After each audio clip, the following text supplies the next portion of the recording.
মই তোমালোকক দুটা চলকযুক্ত ৰৈখিক সমীকৰণৰ বিষয়ে পঢ়াম। এটো নৱম শ্ৰেণীত আছে, নৱম শ্ৰেণীৰ অধ্যায় 4 আছে, চতুৰ্থ অধ্যায়। তোমালোকে ইতিমধ্যে অষ্টম শ্ৰেণীত এটা চলকযুক্ত ৰৈখিক সমীকৰণৰ বিষয়ে তোমালোকে পঢ়ি আহিছা। এটা চলকযুক্ত ৰৈখিক সমীকৰণবিলাক কেনেকুৱা আছিল আমি অকমান চাই লওঁ। 2x minus 8 equal to 0.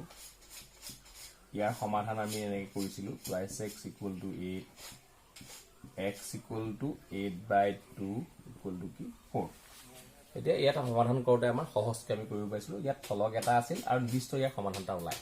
আমি গম পাওঁ যে ৰৈখিক সমীকৰণ এটাৰ সমাধান যিটো চলক থাকে তাৰ এটা সমাধান নিৰ্দিষ্ট, তাৰ সমাধানৰ মান এটাই থাকিব। ইয়াত xৰ মান 4, তাৰ বেলেগ মান ইয়াত হ'ব নোৱাৰে।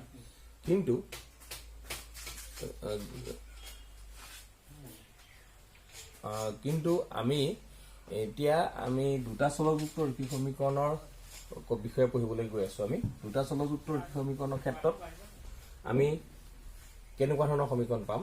ধৰা 5টা আম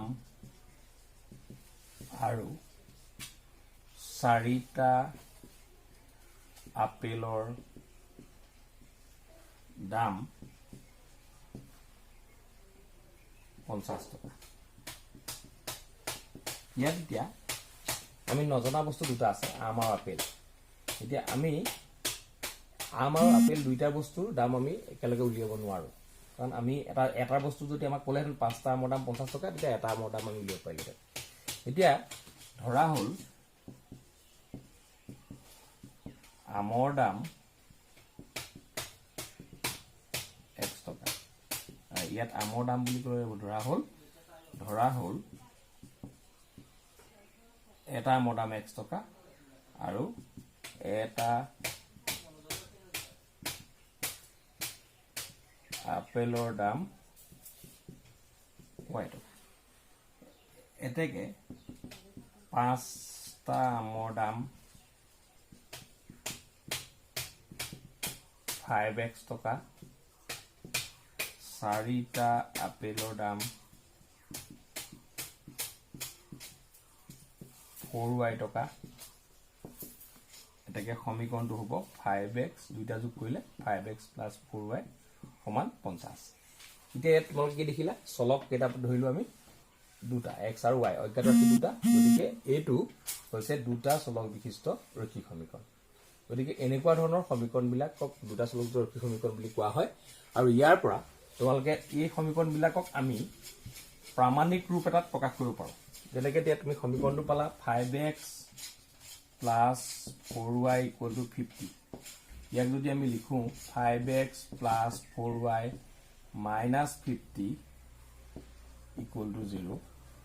এতিয়া ইয়াক আমি এনেকৈ ধৰণে প্ৰকাশ কৰিব পাৰোঁ। ইয়াক যদি আমি a equal to 5, b equal to 4, c equal to minus 50, তেতিয়াহ'লে ইয়াক আমি কেনেকৈ লিখিব পাৰোঁ, ax plus by plus c equal to 0। ইয়াক কয় দুটা চলক বিশিষ্ট ৰৈখিক সমীকৰণৰ প্ৰামাণিক ৰূপ। এইটো কি বুলি কয়, প্ৰামাণিক ৰূপ। এতিয়া এই প্ৰামাণিক ৰূপটো তোমালোকে মনত ৰাখিবলগীয়া কথা, ইয়াত a b c যিকোনো সংখ্যা হ'ব পাৰে, a b c ধ্ৰুৱক বুলি ক'ম। কিন্তু a, b একেলগে 0 নহয়, এই কথাটো মনত ৰাখিব লাগিব। এইবিলাকক কয় দুটা চলক বিশিষ্ট ৰৈখিক সমীকৰণৰ এইটো প্ৰামাণিক ৰূপ।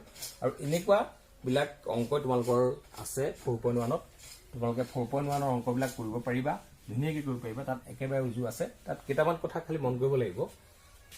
তোমালোকৰ দিয়া আছে তাত এনেকুৱা ধৰণৰ কিছুমান কথা, যে 2x minus 3 equal to 0 তোমালোকে ax plus by plus c আকাৰত প্ৰকাশ কৰি a, b, c মান নিৰ্ণয় কৰিব লাগে।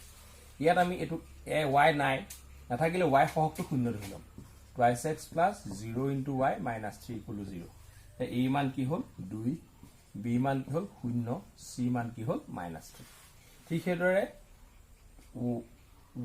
y equal to 5, ইয়াত x নাই, গতিকে আমি লিখিম 0 into x plus 1 into y minus 5 equal to 0, a equal to 0, b equal to 1, c equal to -5। এতিয়া তোমালোকক যিবিলাক দিয়া মই কৰি দিলোঁ এইবিলাক চাই আৰু উদাহৰণ কিতাপৰ 1 আৰু 2 কৰি তোমালোকে 4.1 চেপ্টাৰটো হোমৱৰ্ক কৰিবা আৰু ইয়াৰ পাছৰ পৰৱৰ্তী আমি 4.2 চেপ্টাৰলৈ ভিডিঅ'লৈ পিছত আগবাঢ়ি আহিম।